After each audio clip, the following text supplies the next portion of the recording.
Nah, yang hilang dari peradaban modern adalah Allah itu tidak begitu hadir di hati kita. Saya sering cerita di mana-mana, teks hadis itu sebenarnya berbunyi gini, ini hadis sahih. Mangka na yu'minu billahi wal yawmil akhir fal yukrim jarohu. Ada yang fal yukrim jarohu doifahu, ada yang fal yakul khairan aul yasmu. Siapa yang iman dengan Allah dan Rasul maka harus memuliakan tetangganya, memuliakan tamunya. Dulu itu ada seorang ulama dipanggil anak muda, dibully dari sekarang. Wahai kiai, datang ke rumah saya. Datang kiai itu. Setelah sampai ke rumah orang itu, silakan kiai kembali ke rumahnya. Saya tidak butuh kiai. Kiai itu dengan riang kembali. Setelah di rumah dipanggil lagi. Pak Yai, silakan datang ke rumah saya. Datang lagi. Ya senyum-senyum kiainya santai. Wah, nggak jadi butuh Pak Yai, silahkan kembali lagi. Sampai 3 kali. Oh itu kalau rektor digitukan marah itu. Dosen marah. Kiainya santai. Santai, senyum-senyum, rileks. Ketika ditanya, kenapa Pak Yai tidak tersinggung? Jawabannya unik. Anak muda, saya ini senang sekali nuruti perintah Allah, disuruh menghormati tetangga. Sehingga ketika Anda manggil, ya saya datang. Ketika Anda nyuruh pulang, ya saya pulang. Saya senang sekali nyenangkan tonggo. Dan itu perintah Allah, jadi tidak ada hubungannya dengan kamu. Wah, pemudanya nangis minta dimaafin. Kalau kita kan enggak, kita ini dosen, kiai, mungkin kita doktor, mungkin kita profesor. Tapi kita ini sering didikte oleh orang bodoh. Kalau orang bodoh itu jengkel, lo kita ya jengkel.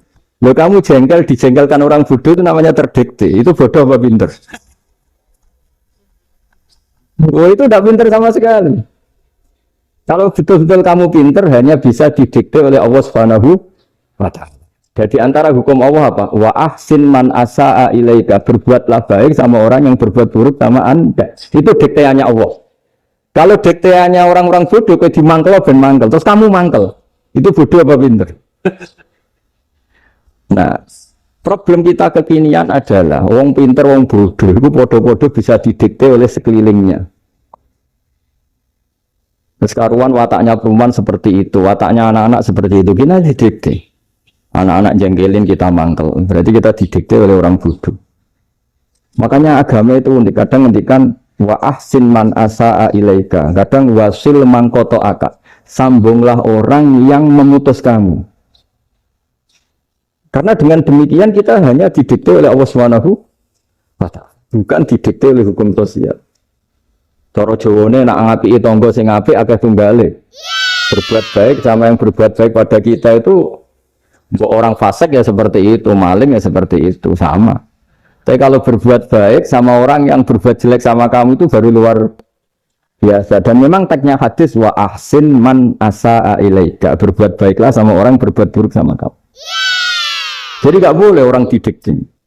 Makanya ngaji di sini diantaranya saya akan cerita dalam sebuah hadis sahih. Dalam hadis Hasan yang diriwayatkan Imam Tirmidzi ada kalimat dari Rasulullah SAW.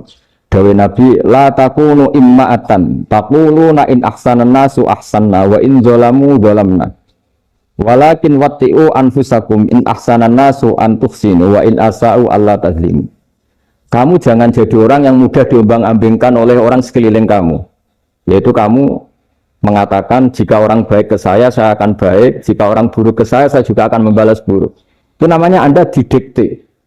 Tapi berkomitmenlah kamu akan berbuat baik meskipun orang lain berbuat buruk. Nah sekarang logika sosialnya begini. Kalau di Indonesia itu ada 1000 kiai, ada 1000 profesor yang ingin membenahi Indonesia. Rata-rata orang awam itu semau gue.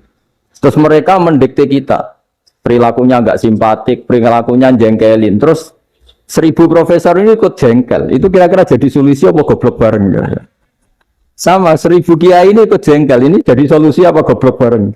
Goblok bareng. Nah problem sekarang kita ini biasa didikte orang bodoh. Nah makanya ciri khas orang muslim itu kata Nabi mangkana yu'minu billahi wal yawmil akhir. Jadi baik tetangga karena perintahnya Allah dan Rasul. Pentingnya apa? Bedanya karena berbuat baik ini perintahnya Allah, mbok tonggo apik lah kita tetap apik karena perintahnya Allah dan Rasul. Begitu juga dengan hubungan dengan istri, dengan anak. Mbok bojomu lagi cerewet lah ya tetap apik. Karena dengan cara itu kita hanya tunduk kepada Allah dan Rasul. Tapi kalau kamu istri saya kalau baik ya saya baik, kalau ndak ya ndak. Berarti Anda didikte oleh perilakunya dia.